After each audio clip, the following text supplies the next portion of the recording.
আসসালামু আলাইকুম। এই বাংলাদেশে থাকতে হলে আপনাকে অবশ্যই রাজনীতি করতে হবে। কোনো না কোনো একটা দলের সাথে যোগ দিতে হবে।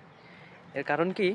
এর কারণ হচ্ছে মনে করেন যে এই যে কিছুদিন হলো আমাদের বিক্রমপুরীকে গ্রেফতার করা হলো। তারপরে বিক্রমপুরী আতাউর রহমান বিক্রমপুরী হুজুরকে। তারপরে প্রথম আলো ভাঙচুরের ঘটনায় বেশ কিছু নিরীহ নিরপরাধ আলেমকে শুধুই কোনো ওয়ারেন্ট নেই, অভিযোগ নেই, তাদেরকে কোনো প্রমাণ নেই, ভিত্তি নেই, শুধু গ্রেপ্তার করা হলো। এখন মূলত এদের বিষয়ে কেউ তদবির করছে না কেন? এর কারণ হচ্ছে তারা কোনো দলের লোক ছিল না, কোনো রাজনৈতিক দলের না, কোনো পলিটিক্যাল দলের না। এখন আমাদের এই দেশে যে ইসলামিক যে দলগুলো রয়েছে তারা কেন কথা বলছে না এই বিষয়ে? এর কারণ হচ্ছে তারা তো তাদের দলের লোক না, তেমন কোনো পলিটিক্যাল পাওয়ারে নেই, পলিটিক্যাল কোনো পাওয়ার তাদের নেই, তাদের কোনো কাজে আসবে না। এজন্য তেমন একটা তারা শোরগোলও করছে না, এদের নিয়ে কথাও বলছে না। এই কারণে বলি এদেশে থাকতে হলে পলিটিক্স করতে হবে। মানে এটা করতে হবে বলতে এই গণতন্ত্র তো আমরা বিশ্বাস করি না।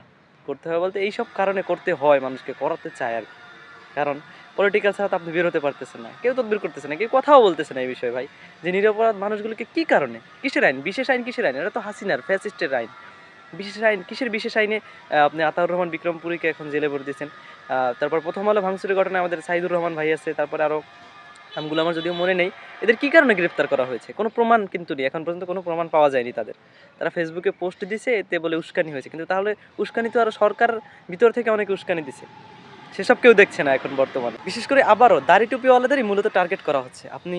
আপনার দাড়ি থাকবে, আপনার টুপি থাকবে, আপনি পাঞ্জাবি পরবেন, আপনাকেই আবার টার্গেট করা হবে। শুধু এই সরকার না, এই ইন্টারিমও দেখালো এই জিনিসটা, তারা ঠিক করতে পারে নাই। হাসিনা তো এটা সারা বছর, মানে 17 বছর এটাই করছে। আগামীতেও ইনশাল্লাহ দেখবেন এই সিস্টেম কোনোভাবেই এরা ভাঙতে পারবে না। এই যে দাড়ি টুপিওয়ালাদের হেনস্থা করা, দাড়ি টুপিওয়ালাদের বিনা অপরাধে গ্রেফতার করা, বিশেষ আইন দেখানো, এগুলো তারা, আমার মনে হয় না এদেশে এটা কোনোভাবেই সম্ভব হবে। এর মধ্যে থেকে আমি বেশিরভাগ আশাহত হচ্ছি এটা, যে আমাদের এই দেশে এত ইসলামিক দল, এত সবাই, আমার খুবই খারাপ লাগতেছে। তারা কেউ এদের পক্ষে তেমন একটা কোনো শোরগোল নাই, কোনো কথা বলতেছে না। কারণটা কি? মানে তারা তো ইসলাম কায়েম করবে, শরিয়া কায়েম করবে, কিন্তু এইসব নিরীহ আলেম মাজলুম, এদের কেউ কথা বলার নাই।